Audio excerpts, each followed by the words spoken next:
Hello hi welcome to my ചാനലൊന്ന് subscribe ചെയ്ത് support ചെയ്യുന്നേ. വീഡിയോ കാണുന്നവർ നമുക്ക് പ്ലാസ്റ്റിക് പൂവ് ഉണ്ടാക്കാം. ഇതുപോലെ പ്ലാസ്റ്റിക് കവർ വെച്ചിട്ട് നമുക്കിതുപോലെ ഉണ്ടാക്കാൻ പറ്റും. വളരെ ഈസിയാണ്. ഇതിലും ഈസി ആയിട്ട് ഇനിയിപ്പം പ്ലാസ്റ്റിക് കവർ വെച്ചിട്ട് പൂവ് ഉണ്ടാക്കാൻ പറ്റുമെന്ന് തോന്നുന്നില്ല. ഇതേത് കുഞ്ഞു കുട്ടികൾക്ക് വേണമെങ്കിലും ഉണ്ടാക്കാൻ പറ്റുന്നതാണ്. നമുക്കിതുപോലെ ഒരു വിരൽ വെച്ചിട്ട് അതിൻ്റെ നീളത്തിന് കട്ട് ചെയ്തെടുക്കാം. അതുപോലെ വീണ്ടും ആ കട്ട് ചെയ്ത ഭാഗത്തിന് ആ കവറിനുള്ളിലേക്ക് വെച്ച് വീണ്ടും അതേ നീളത്തിന് തന്നെ വീണ്ടും കട്ട് ചെയ്തെടുക്കുക. അതുപോലെ അതേ സെയിം പ്രോസസ്സ് ഇങ്ങനെ റിപ്പീറ്റ് ചെയ്തുകൊണ്ടേ ഇരിക്കുക. നമ്മുടെ ആ പ്ലാസ്റ്റിക് കവർ തീരും വരെ നമുക്ക് എത്ര വേണമെങ്കിലും ഇതുപോലെ കട്ട് ചെയ്ത് എടുത്തുകൊണ്ടേ ഇരിക്കാം.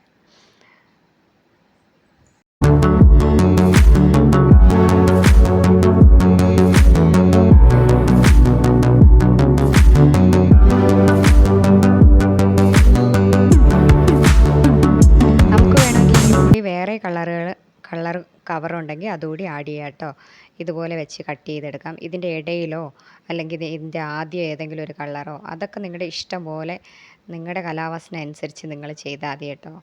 ഇതിപ്പോൾ എനിക്ക് ഉള്ള കവറിൻ്റെ ഡിഫറെൻറ്റ് കളർ ഇത് മാത്രമേ കിട്ടിയുള്ളൂ. അതുകൊണ്ടാണ് ഇത് രണ്ടും ആഡ് ചെയ്ത് ഞാൻ ചെയ്തത്. അതല്ല ഒറ്റ കളർ മതിയെങ്കിൽ അങ്ങനെ ചെയ്യാം. അതൊക്കെ നിങ്ങളുടെ ഇഷ്ടമാണ്.